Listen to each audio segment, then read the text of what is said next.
Dr. Swansea, thank goodness. I was beginning to be concerned.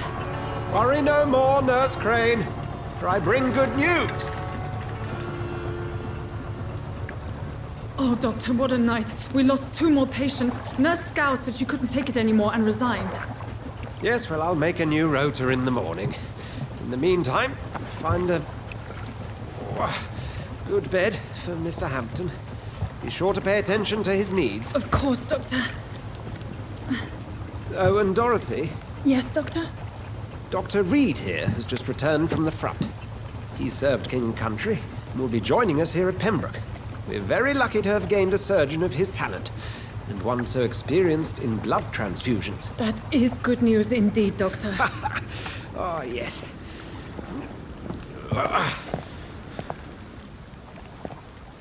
Here at Pembroke, it's not what we have, but what we haven't. It's only thanks to Nurse Crane and the staff that our ship doesn't sink. If you have any questions, just ask her. Duly noted. Thank you. Your assistance is required, Dr. Swansea, immediately. Welcome aboard, Jonathan. We'll catch up after my rounds. I'm coming, Nurse Crane. I'm coming.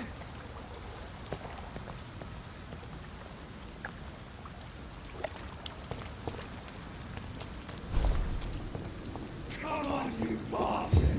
You can do better than that. Nah. It's my turn.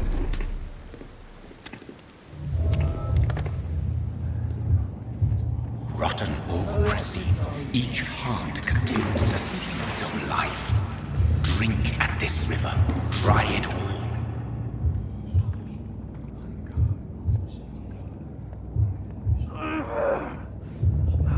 Bastard gave me a good pulse. Oh, come on, you bastard. I won't bite. Sir, please. You've lost too much blood. Calm yourself. You think I didn't notice? Stop your staring and get me to an hospital, you arse! Insulting a good Samaritan. Not exactly the way to get rescued. Alright, sorry. I am in pain here. My guts are spilling out onto the street and you're yabbering on. Yes. That's a very nasty wound you've got there. Take my word, I am a doctor. Dr. Jonathan Reed. Name's Clay Cox. I'd appreciate you helping me to a better place, Doc. Follow me, Mr. Cox. Let me assist you to that better place.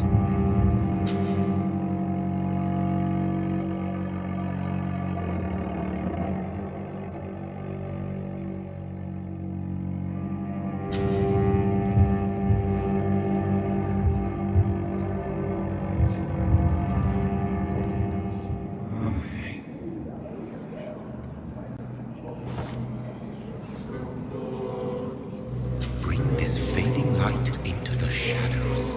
Dance with him the dance of life and death.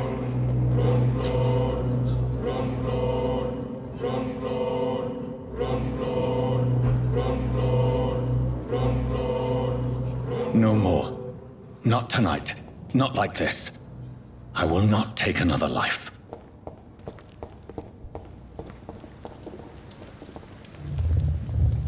It is wise for the huntsman to sometimes let his prey go, but no famished hunter can run for long.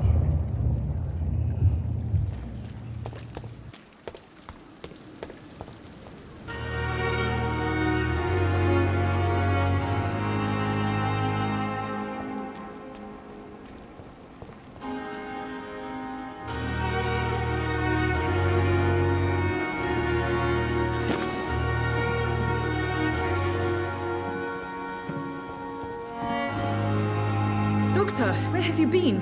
I've little time to play hide and seek with new staff members, no matter how illustrious they may be. I found a wounded man by the docks. He answers to the name of Clay Cox. He requires urgent medical attention. Already making the rounds? That's the Pembroke spirit. I'll ask our porter, Milton, to bring him back immediately. Thank you, nurse. What can I do for you? Dr. Swansea insisted we provide you a quiet office. You'll find it on the 2nd floor with your name on the door. Thank you. Nurse Crane, isn't it? Yes, Dorothy Crane. Welcome to Pembroke Hospital, Dr. Reed. Your office has been prepared. I would like to ask a few questions first. And Mr. Hampton, the patient we brought in, how does he fare? I gave him a sedative to help him sleep. Poor thing was in quite a state of shock. What kind of man is Dr. Swansea? Well, you accepted the job from him. I thought you would have known about your employer. Apologies, I've only just met him the once. This is sudden. I've only just returned to England. Dr. Swansea is a brilliant surgeon and the most compassionate physician. It's right to assume Dr. Swansea knows far more about me than I do about him. You'll get to know him soon enough, and better than me. The administrator has better things to do than mix with us.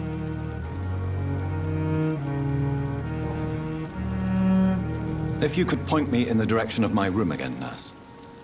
Second floor of the hospital, left after the stairs. It's the last vacant office at the end of the corridor. Thank you, Nurse Crane.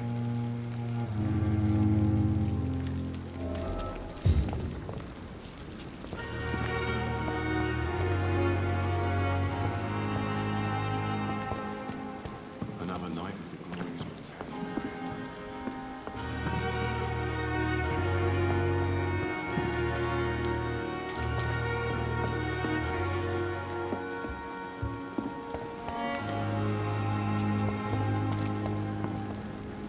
Good evening, sir.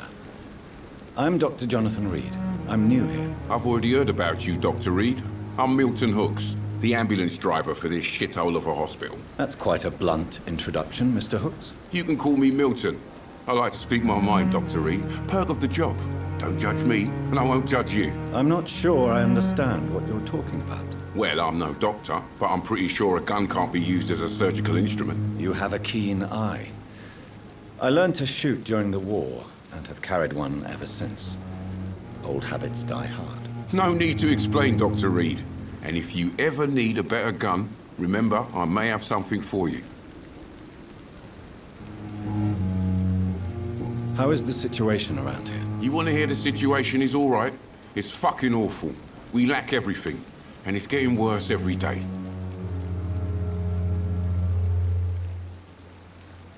Are you really smuggling weapons through the hospital? And why not?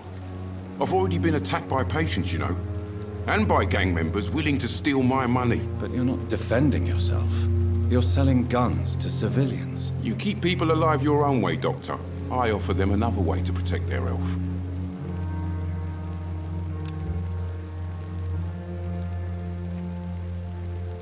So what do you do exactly in this hospital? Apart from smuggling guns, I mean. I've been an ambulance driver since... too long, I guess. I bring sick people here night and day. It's a dirty job, but I get it done. Most of the time. Since you're on the front line, how is the sanitary situation in this vicinity? It's a complete disaster. It's even getting dangerous to enter some streets or buildings. Even the locals attack you. It sounds like things have been a bit rough recently. What's happened? Yesterday I got attacked by the patient I was bringing here. I escaped through the hospital's garden, but I lost my wallet when I was running. You left an infected patient outside the hospital? That's incredibly dangerous. Go there yourself if you want, but be careful, Doctor. I'd rather not bring your dead body back.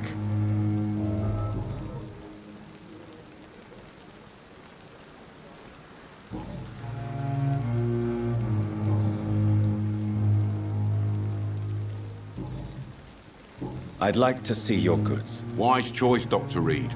A reliable gun is what everybody needs these days.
Dr. Swansea is right.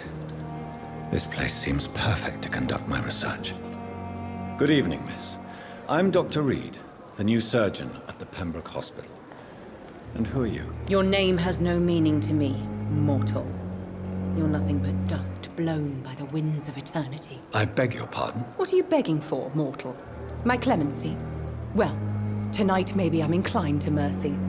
You'll never forget the night you met Thelma Howcroft. You keep calling me mortal. Why is that? And if I'm mortal, what are you? Well, Dr. Reed, if you must know, I'm a vampire. Do you require my services, Miss Howcroft? I have no need for your medicine, Dr. Reed. Blood is the only drug I need.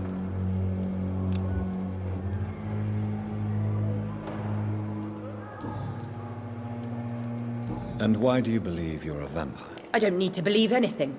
It is what I am. It is what I feel within this hollow shell of flesh.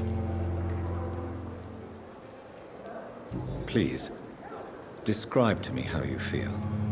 What is it like to be a vampire? I can hear my body crumble from the inside as my flesh cracks and fades. I sense the last pulse of postulant blood within my drying veins. I need new blood. I see. Have you ever heard of Cotard's syndrome, Miss Howcroft? Never. It's a mental illness discovered by a French neurologist named Jules Cotard. The affected patients are delusional. They believe that they are putrefying, that they are dead, a ghost or a ghoul. Or in your case, a vampire. Delusional, you say? Oh, sad and petty mortal. You can't even begin to understand the concept of immortality. And you think it is I who am delusional.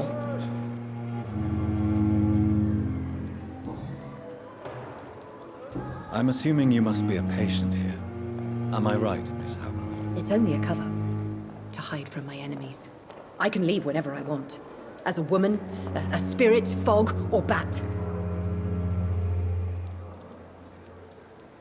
Who are these enemies you mentioned? Can you describe them? I cannot say for sure. But I sense their eyes on me from nearby. I feel them watching me every time I visit the garden near the morgue.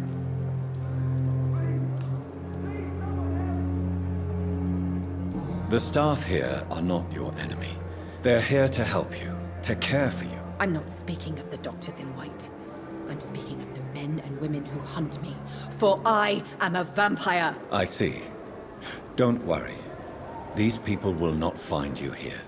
I'll personally make sure they leave you alone. Thank you, mortal. But do not interfere with them, for you are no match for those that hunt me.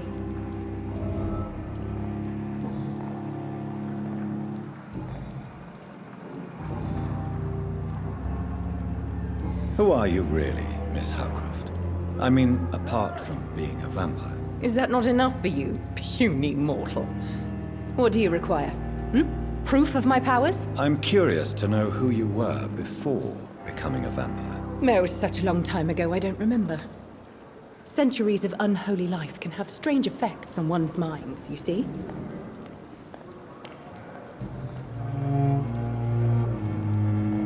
I'll leave you, Mistress of the Dark, to your nocturnal activities.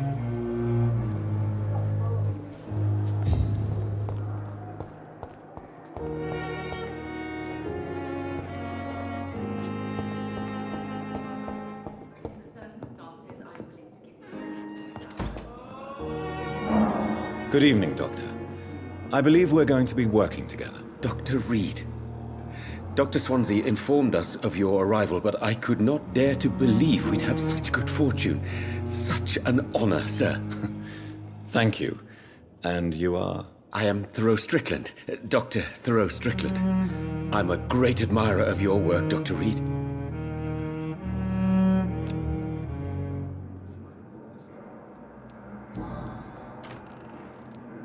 Please, could you tell me something about yourself? I'm a great admirer of your work concerning blood transfusion, Dr. Reed. I run my own experiments. I'm convinced it's the future.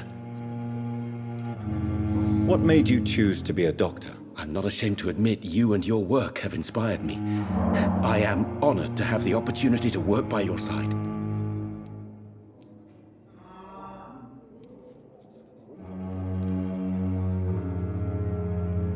I'll give you some advice, but understand that nothing beats practical experience, which can be exhausting and solitary work. Of course, sir. And don't worry, I will never allow myself to be a burden, neither to you nor this hospital.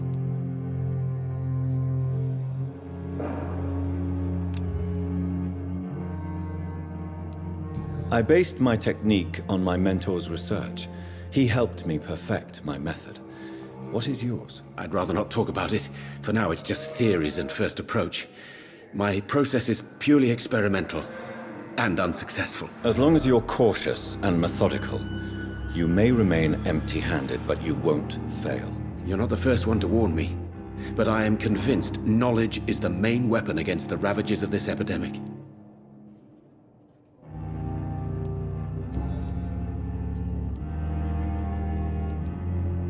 What can you tell me about the Pembroke? Well, it has always been an honor to work with Dr. Swansea. But with your arrival, I can't think of a better opportunity to learn about blood transfusion. You seem quite optimistic. It's a rare and precious attitude in these difficult times. I'm convinced that this epidemic is a test of endurance and dedication for us men of science. Questions remain about our capacity to resolve the situation. True. Last summer, during the first wave of the epidemic, I used to joke with Milton about the extra work. We're not smiling now. Do you need help with anything in particular? Well, yes, maybe. I'm waiting for a batch of products I ordered for my personal research, yet my supplier seems to have vanished. Do you want me to play the errand boy for you? Oh no, Dr. Reed. But if you went personally to his shop, what with your reputation and all, he wouldn't dare to refuse the products I need. I see. Well, give me the address, for I may pass by if I have time.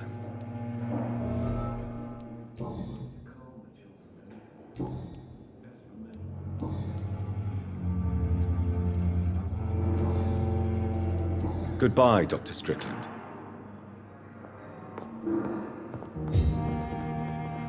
What can I do for you, Doctor? Thank you, Nurse Crane. But in the circumstances, I'm I will not let you down, my boy. Good evening, sir. I'm Dr. Reed. May I help you? I don't know if a third opinion is needed. Your colleagues are already arguing about my condition. I see. Would you mind telling me more about your situation? I'm Harvey Fiddick. All I want is to get me bloody arm fixed properly.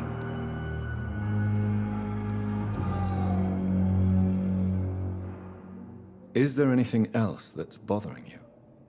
Can I help in any way? I'm all right. Considering the state of this place, I should consider myself lucky, I guess. Is there anything else that's bothering you? Can I help in any way? I'm all right. Considering the state of this place, I should consider myself lucky, I guess.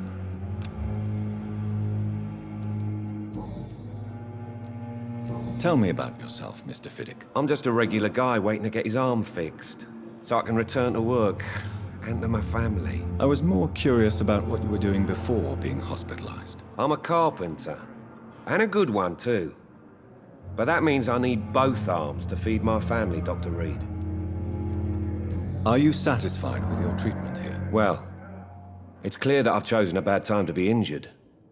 Forgive my bluntness, but you seem overwhelmed by cases of the flu. I won't lie to you about it.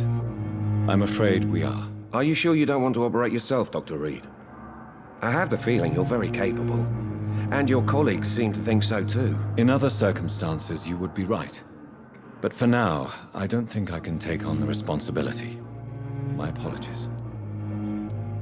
Tell me about the doctors who are arguing about your case. Strickland and Aykroyd.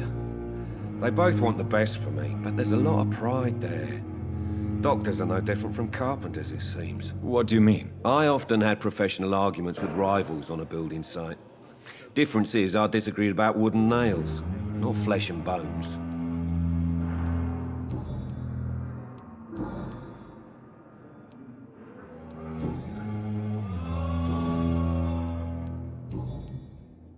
Goodbye for now, Mr. Fiddick. I'll see you later. You always always knew the words to calm the children, Ellen. As for me, what a blundering idiot. But in the circumstances, I'm willing to give you the benefit of the doubt. I'm all right. Don't waste your time with me.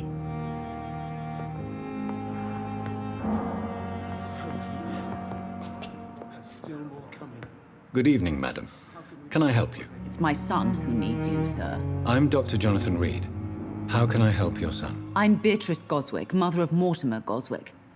Could you check on him, please, Dr. Reed? I've heard much of your talents as a physician.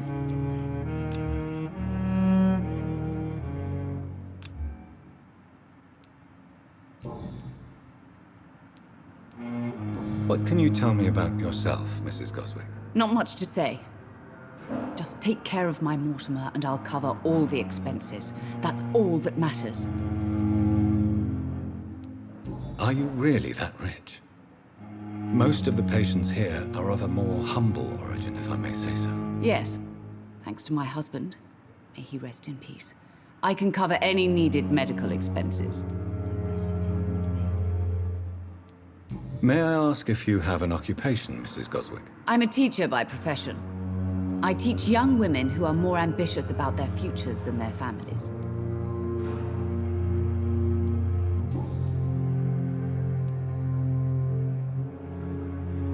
What do you think of your reception here? Any complaints? I have had the uttermost reservations about this hospital since we arrived.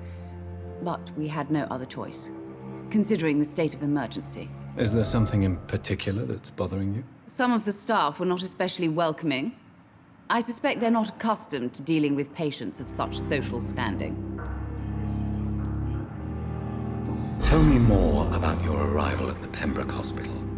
What gave you such a bad first impression? The ambulance driver was quite rude, for a start. And that nurse, Miss Hawkins, seems to have quite a dubious attitude. What do you mean? She managed to secure a bed for my son despite the epidemic. It was a relief, but it wasn't cheap.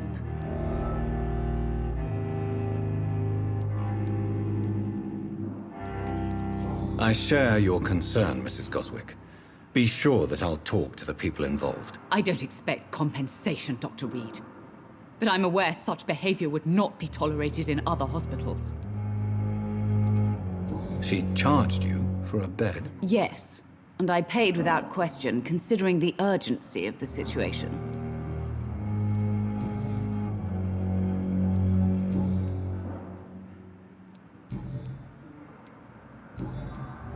Goodbye, Mrs. Goswick. This hospital seems to be falling apart. As for But in the me, circumstances, what a I'm willing to give you blundering the idiot. benefit of the doubt. I'm so tired.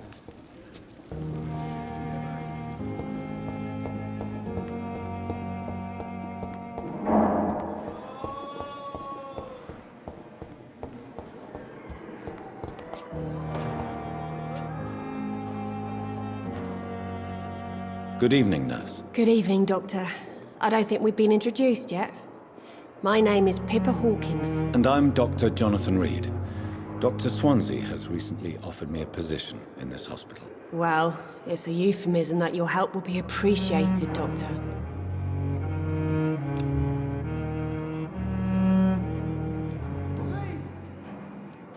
How would you describe the situation at the Pembroke Hospital? It's serious.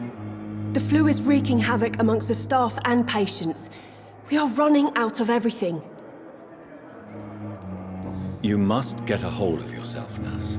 Sorry, I'm exhausted. No one has any idea when this epidemic will be over. Nurse Hawkins, the Spanish flu won't last forever. Even the Black Plague didn't kill everyone. I wish I could believe you. But what if this epidemic was worse? What if in the end, nobody was spared?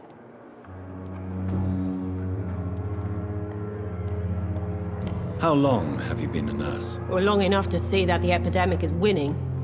And no matter how qualified you are, don't tell me you'll change that.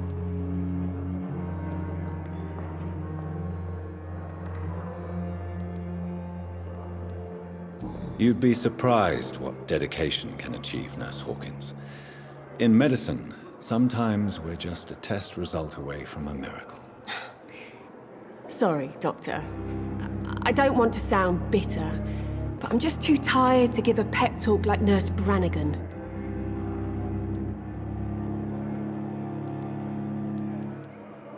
How is the Pembroke staff coping with the epidemic? Well, not well. Milton, the ambulance driver, is even more grumpy than usual, especially concerning doctors. Why is Milton grumpy on a daily basis? Is it just an act? Milton's not the kind of man who's bothered about a bad reputation, whether he deserved it or not. Why does Milton dislike doctors? I don't know. Just ask him. But be warned, Milton is not the chatty type.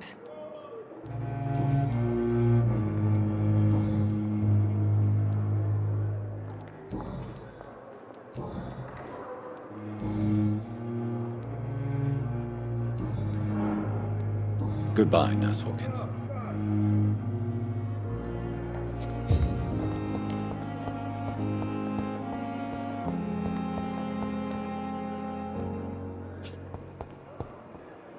Good evening, sir. Can I help you? Unless you're here to fix my face. No. I don't think you can help me. I'm Dr. Reed. I've recently taken the position of head surgeon here. War injuries, am I right? You guessed right, Doctor. German shell took my pretty little mug right off. But they still call me Thomas Elwood.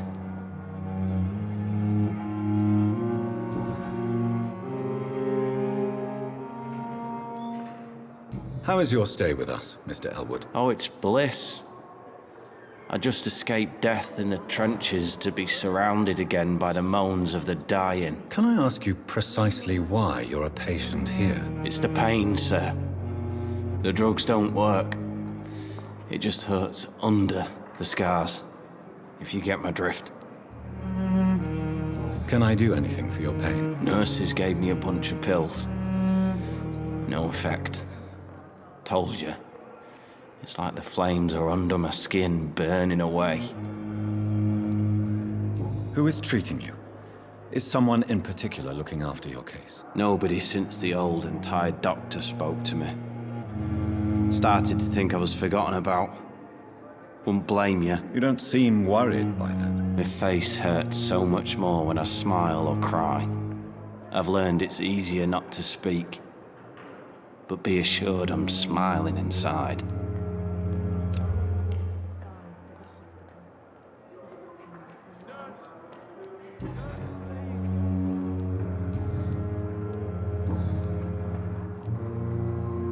Where were you stationed, sir? Did you serve for long? I really don't want to talk about all this shit. No offense. I was pushing too much. I served in France myself. I just wanted to know what happened to you. You were an officer, weren't you? Then I doubt we fought the same war, sir. No offense. How close are you to Miss Hawcroft? Are you aware that she thinks she is a vampire? To wait for her next nibble is the best reason to stay here. Every time she approaches my bed, she treats me like something tasty. A normal person. Aren't you afraid? She may hurt you if the game goes too far. She's quite harmless, I can assure you. Her head's broken inside is all. While I'm busted on the outside. But she's still beautiful. Living proof that there's hope for me. So do you let her bite you? You know that's not sanitary. And why not? She's only supping a few drops of me blood. And the pain, it's real for once. She could decide to bite less willing patients. And it's another good reason for me to stay here, Doctor. You do realize she's mentally disturbed. It's called the Cotard syndrome. She truly believes she's a vampire. In her madness, she never refers to my scars. And frankly, if I could, I'd join her world. It seems much more fun than the real one.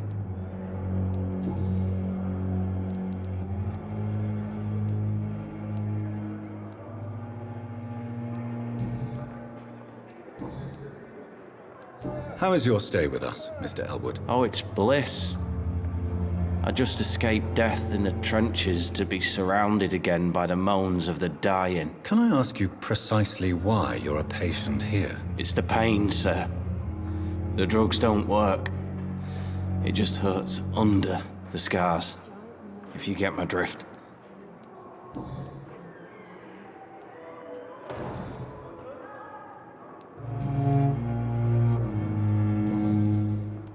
Goodbye for now, Mr. Elwood.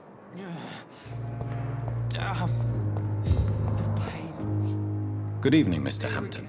How do you feel? Dr. Reed, is it?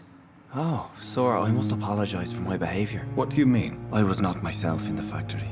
Fear and exhaustion made me say awful things to you, I'm afraid. You remained perfectly nice and polite. A little delirious, perhaps. But who wouldn't be after enduring an abduction? Thank you, Doctor. That's a relief. Now all I need to do is rest and return to my flock. How did you end up in William Bishop's den? I had received alarming news about his recent behavior. I went to his place and he refused to let me go. Why did he abduct you? William was an alcoholic. His addiction suddenly changed to blood. I don't know why. Just like a patient I met here. This Miss Hawcroft.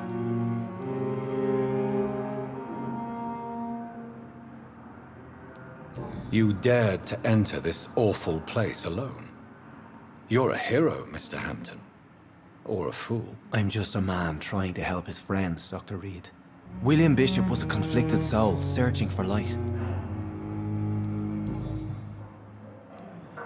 Do you know Tom Watts, the bartender from the Turtle? I met him before I found you in the canning factory. Tom? Yes, of course. Always the helping hand, good old Tom. Without men like him, corruption and despair would have wiped out the East End long ago. People are still in despair. How could it be otherwise? The authorities have left us all to rot in this contagious nightmare. No drugs, no advice, nothing. It's a damn shame. Who should I avoid in this part of town, then? Any particularly evil figures? Not really. Most men and women are just doing their best. And it's not my habit to speak ill of people I know, Doctor. What is the general situation in the East End docks? The situation has always been tough, with a lot of tensions between the gangs and the Dockers' trade union. The wet boot boys are very nervous since they lost their leader. Who leads the gang now? Since Clay Cox went missing, it's his wife Edwina who runs the show, with the assistance of her minion, Booth Digby. Has the gang been threatening you? Ah, no. I've had this nickname for so long, you know, the sad saint of the East End. No one dares to bug a saint, not even criminals.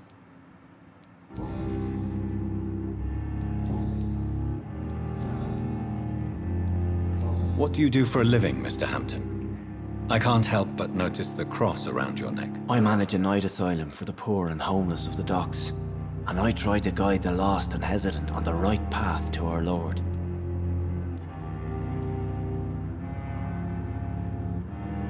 Are you a priest, Mr. Hampton? A deacon, maybe? Not at all, Doctor.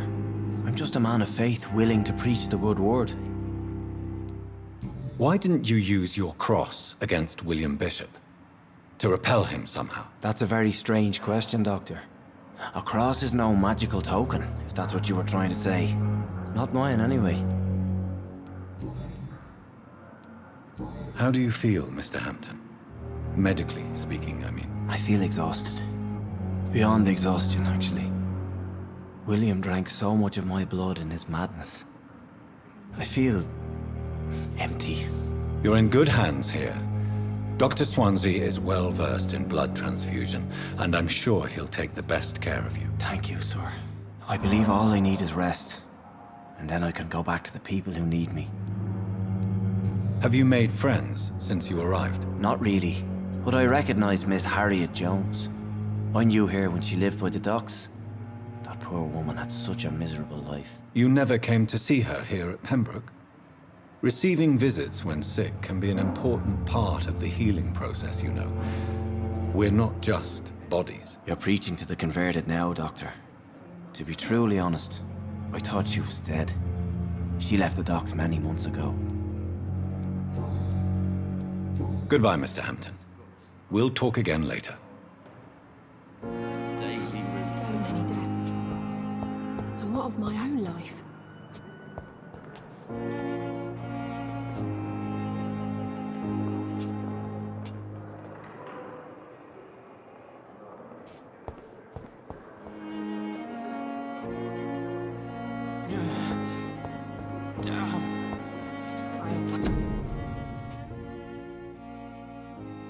Too much energy for so little result.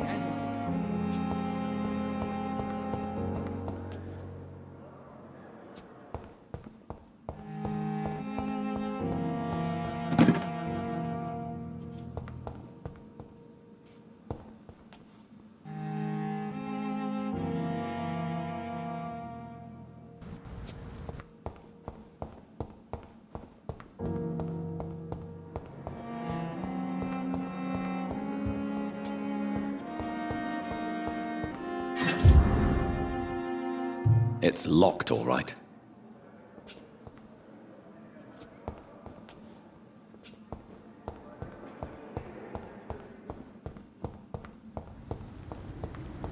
I'm sorry you ended up on my plain and cold medical bench, sir. I understand you must be very angry about this unfair situation. I managed to arrange to have you.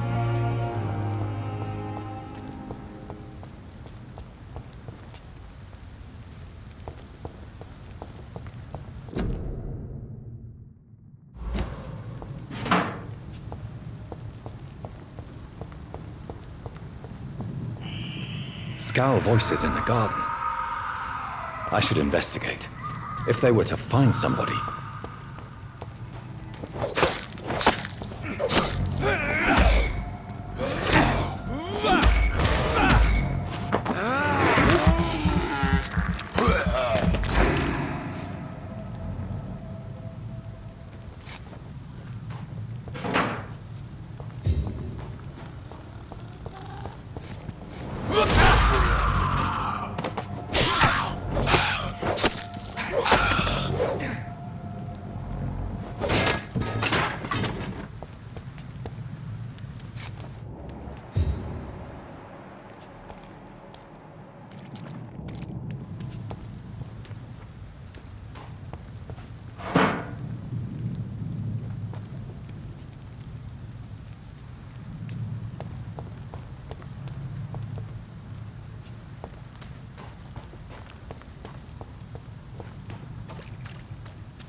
Did you hear me?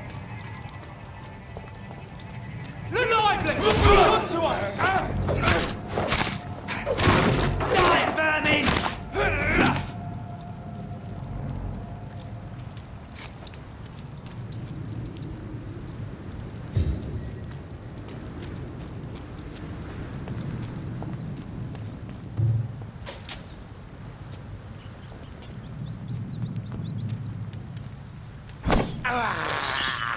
This is despicable.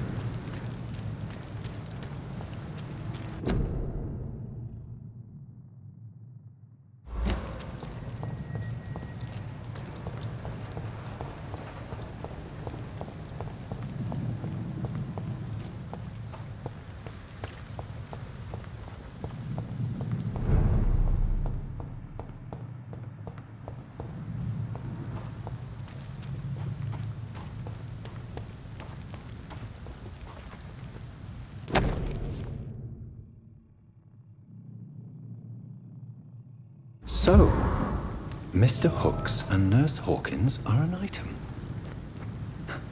Those two have hidden their affections well.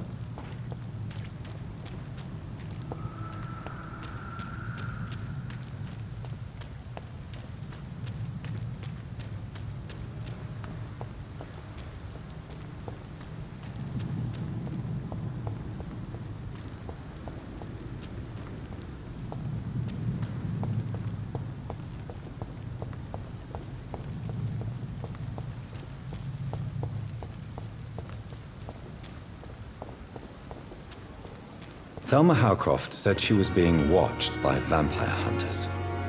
Where are they hiding? I should investigate. Good evening. I'm Dr. Reed. Always a pleasure to meet a colleague, sir. Especially when he was supposedly dead. A colleague? Are you a doctor too? Not anymore, sir. I used to be Dr. Rakesh Chadana. Now, I'm just Mr. Chadana. Pawnbroker and humble guardian of this morgue. What do you mean, you used to be a doctor? Was your license revoked? No, sir. It is just that I like to be precise. I run a little pawn shop while taking care of the dead. But I used to be a real doctor. Are you afraid or uneasy being surrounded by so many corpses? Why should I? These bodies are empty vessels. Flesh left to decay. Poof. No soul anymore. All gone. An interesting point of view. And quite an exotic one, too. Most people fear, or at least have a respect, for dead flesh. Sir, as a medic during the war, I learned to face my death and the death of others. It's the pain we have to tame, not death itself. How did you get this job? After I left the army, I worked as an undertaker down by the docks. A dangerous place with many an unpleasant business there. Milton Hooks helped me get a job here.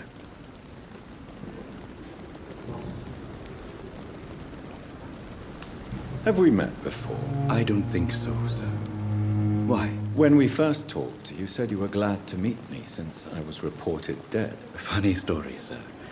Your sister came here a few nights ago. You were missing, and she was looking for your body. She must be very relieved now. Do you work here alone? Yes, very easy work, sir. All I have to do is watch a few bodies. The situation was very different when the main morgue was still open. Why do you have to watch these bodies? Because these poor fellows have no names. We keep them in case someone comes looking for the missing. Sadly, very rarely happens. Why close the hospital's main morgue? It was for sanitary reasons after the beginning of the epidemic. Cadavers had to be moved to the nearest mass grave.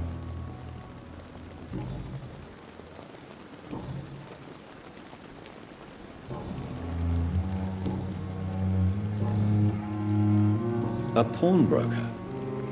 I expect you get all types of people here. Yes, sir. All kind of people. For I sell all kind of goods. Who comes here to trade with you? It's very unhygienic, even unsafe. Diseases can spread. For the customers, for the hospital. I'm very cautious, sir. I've been a doctor, remember? And all my clients are good people. In fact, I think I only know good people. What kind of goods? With the quarantine, it's not always easy to buy things. So I trade, I exchange. Some people sell, some others buy. I like to help.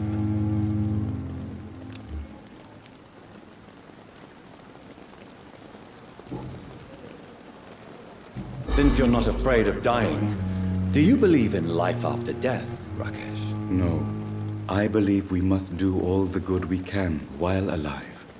For our time is short, and the obstacles are endless. Do you think you would enjoy immortality as a concept? I don't think so. Don't mistake me. I love life, and I'd like to live a long life. But everything has to decay, sir. Even goodwill. Do you really believe goodwill cannot last? As I said, sir, everything decays. If I was to never die, goodness, I would be bored or worse. And I like to be helpful, sir. Quite depressing, wouldn't you say? Yes, but the good news is we'll all die before losing our humanity, sir. So you're ready to die? No, I am not. I don't fear death, for I won't see it.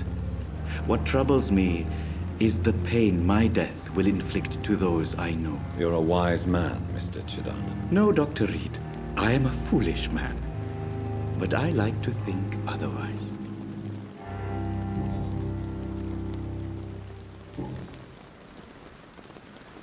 Goodbye, Mr. Chidana.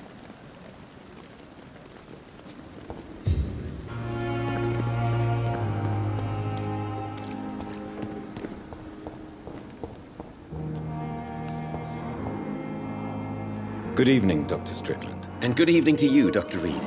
Can I be of any help? Goodbye, Dr. Strickland.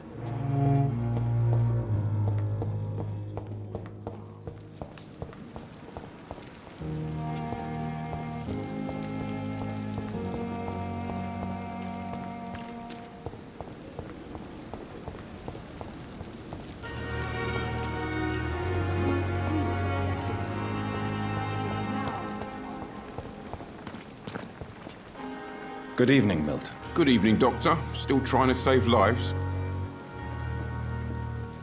I have some good news, Milton. What? The epidemic's over? I retrieved your wallet with all the money and a certain picture. Well, yeah, Pippa Hawkins is my girl. So what? Is it the difference of skin colour that bothers you? Not at all, Milton. Good. Please, take this money anyway. To remind you to keep your mouth shut. Not everybody's as broad-minded as you, Dr. Reed. Goodbye, Milton.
This must be the place. It's definitely away from prying eyes. Relegated to the shadows. A kingdom of my own. At least I won't be sleeping in a coffin. The flower's dying. It needs water.